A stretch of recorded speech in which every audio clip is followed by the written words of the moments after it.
Deputeti i Partisë Demokratike Flamur Noga ka bërë të ditur në komisionin hetimor një mesazh telefonik ku pretendohet se kryeministri Edi Rama të ketë nisur në drejtim të ministrit të Brendshëm Samir Tahiri.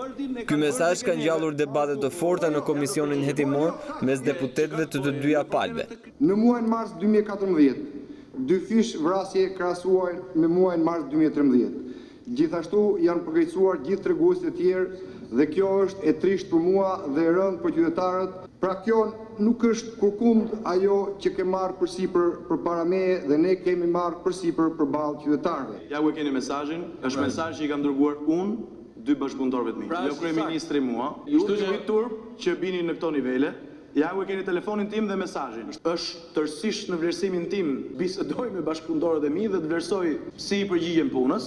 I referohet muajit mars, në të cilin vërtet vrasjet janë 10, krahasuar me muajin mars vitit kaluar që ishin 5, por ndërkohë në 6 muaj vrasjet janë 30% më pak krahasuar me 6 muaj tuaj. Komunikimin e kryeministrit me ministrin, kjo për mua bën një shkelje të rëndë dhe që do një analizë më të thellë se sa komision. Nuk është procedurë përgjimi, është procedurë që vetë ata që e kanë marrë mesazhin e kanë forwarduar dhe kanë.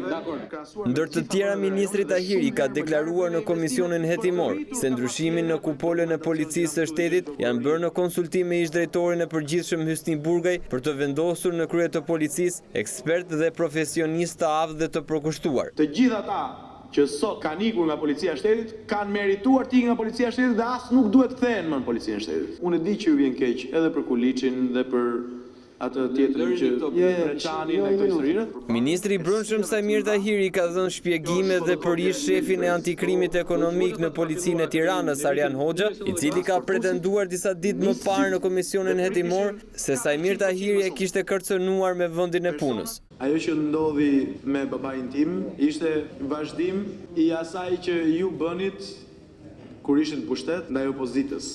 Nuk e kishit për herë të parë. Megjithatë, unë punojsin në përkatës të policisë shtetit nuk e njoh. As e kam njohur ndonjëherë dhe as më është dashur ndonjëherë ta njoh. Ministri Tahiri është pyetur dhe për një letër të cilën ish shefi i shërbimit informativ shtetëror Fatos Klosi i ka dërguar ish kryeministrit asaj kohe Fatos Nano për drejtorin aktual të policisë së shtetit Artan Didi, ku pretendohet se ky i fundit i ka marrë disa personave me precedent penal 4 milion dirham për mbylljen e një çështje. Kam bërë verifikime absolute. Dhe këtë nuk e Dhe s'kam një informacion tim. E pres. Zotin Flamur më japi një shkrestim dhe Komisioni hetimor është mbyllur me largimin e deputetëve të mazhorancës, të cilët kërkuan votimin për mbylljen e hetimeve të komisionit. Kërkesë kjo e cila nuk u pranua nga ana e deputetëve të opozitës.